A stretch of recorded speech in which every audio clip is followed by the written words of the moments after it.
Dear reader, I'm Tony and this is Book Text, and today I'm going to wrap up my Jane Austen July 2020 experience. But first, our word of the day is brumous.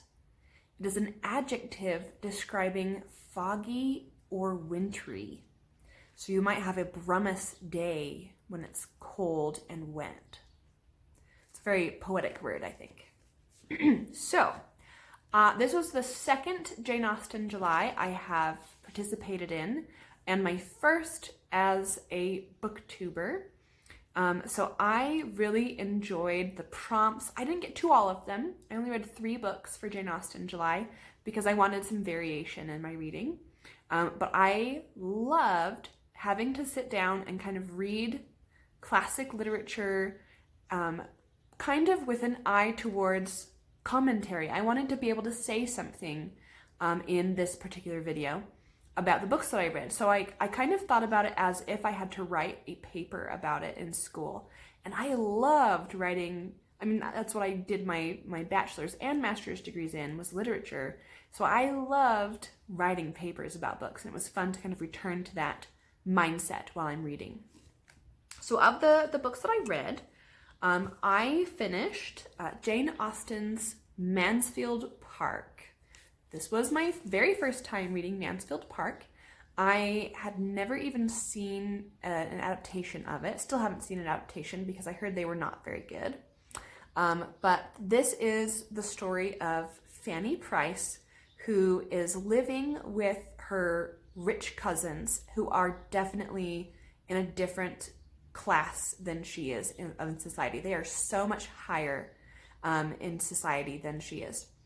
And so Fanny plays a really different role in this novel than a lot of the Jane Austen main characters in other novels. Though there is a kind of a romantic plotline, doesn't play a lot of direction in the story, but there is sort of kind of a romantic plotline. The main thing that Fanny does is take the role of an observer. She observes everything. She notices things that other people don't notice. For instance, she can see how Mr. Crawford is toying with people's feelings. And no one else sees that. And so they don't have the same interactions with him as she does, because she knows more about him than other people do. So I really enjoyed her observations. Her view of upper society, upper class kind of workings can be described in 2 words: play and game. So in the beginning of the book, there's a large plot point where her cousins want to hold a play, put on a play in Mansfield Park. And they try to rope her in, but she resists them every time. She would prefer to be in the audience. She would prefer to observe. She helps them rehearse sometimes, but she is an observer. And to me, the play represents how she sees kind of the high class relationships. They're all fake. Everyone is pretending. They're putting on a role. They're wearing a disguise. Nothing's real. And she's able to notice this where they can't see it. They're kind of, trying to be coy. They have kind of planned out what they're going to do, what they're going to say. And that feels very fake. And I totally agree with Fanny on that. The other word is game. So in a different section of the book, they start to play a card game called speculation.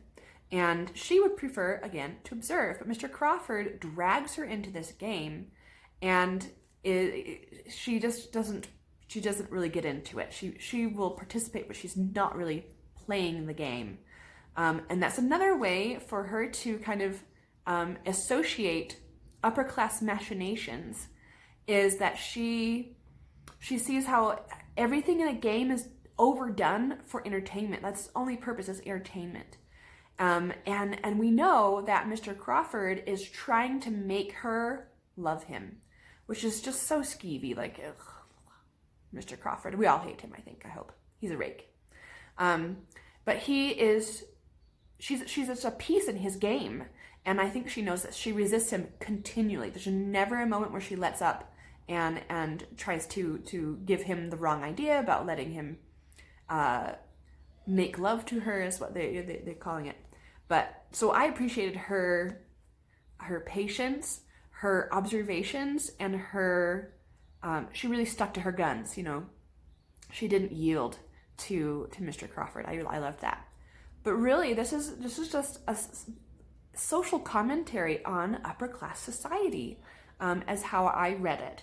And so I appreciated that about this book. There's not really much of a love story there, but it is really good social commentary. You might say that Jane Austen's books in general are social commentaries disguised as love stories, right? So kind of a little bit of play on words there, right? Anyway, so that was my interpretation. That's my paper on Mansfield Park, would be about how it's upper class society is a play and a game. Otherwise, I really enjoyed the book. For a retelling, an adaptation, I read For Darkness Shows the Stars by Diana Peterfreund. This is a futuristic retelling of Persuasion, which is my favorite Jane Austen book. And I've read this one before. So I love this book. I totally hold a torch for Captain Wentworth, and this book does him pretty good justice. So the premise is it's kind of a post-apocalypse. It's very futuristic, except that through the misuse of technology, they've been dragged back into the past. So it has kind of a tone of maybe steampunk Regency, which makes it so much fun. If you're familiar with the story of Persuasion, you can follow the plot pretty easily, but it's all these little nuances that are new and different and unique to this setting, and these particular interpretations of the characters that make this book so enjoyable. I loved it. I gave it 5 stars again for the second time. And if you have never read this, or its sequel, Across a Star-Swept Sea, which is a retelling of Baroness Orczy's The Scarlet Pimpernel, highly recommend that one as well. Absolute adventure of a book, both of these. The last book I read was something that was kind of a contemporary of Jane Austen, and this one, I fudged the numbers a little bit because it was actually written about 20 years before Jane Austen was born, but it could have potentially been a book that she had read. And this is The Female Quixote by Charlotte Lennox. Another really good book, solid book. This is an 18th century novel about Arabella, who is a young woman who has read and been obsessed with 17th century French romance novels, which are kind of dramatic, melodramatic interpretations of historical figures. Kind of books where there's like lots of highwaymen and heroines and just really over the top adventure and drama. And she begins to think that life is just like her romance novels. And so things go wrong for her at every step of the way. I really enjoyed this book. And I especially liked its intertextual nature. So, of course, the name of the book brings to mind Don Quixote, which has a very similar kind of concept where there's a man who is obsessed with an older period of time. Again, I believe it's through his books that he has read, where there's a lot of adventure and there's chivalry in there, and he believes that that is what life is like. And so he goes on adventures that aren't actually adventures. And that is what happens to Arabella as well. But she also reminds me of some other really bookish female characters, like Catherine Morland from Jane Austen's Northanger Abbey, and Anne Shirley from Anne of Green Gables, right? These are women who are readers, and their lives are kind of colored by the books that they read. So Anne Shirley, of course, reads fantastical novels, and she kind of adds that little bit of melodrama into her own life, which is just so quaint, is what makes her so likable. And then in Northanger Abbey, this is a parody of Gothic romantic literature. So very similar in that premise to Female Quixote, where this character has read a lot of Gothic romance, and she wants her life to be like that. She wants it to be that dramatic and that exciting, that romantic. And so I love characters like these women because, and I think many people will identify with them as well, they're just like me. I have a hard time disentangling myself from the books that I read. They definitely influence and affect my life, my relationships, the way I talk, the things I talk about, the way I look at things, because I feel like I have lived all of these lives, these exciting lives, like these characters. And I have kind of different life experiences to draw upon, where maybe I didn't experience it in person, but I experienced it vicariously. It's really interesting. The only thing that disappointed me about the Female Quixote is that at the end, people are just trying so hard to convince her that it's not true, that her life is not like a French romance novel. And that first, yeah, she needed to come to terms with reality.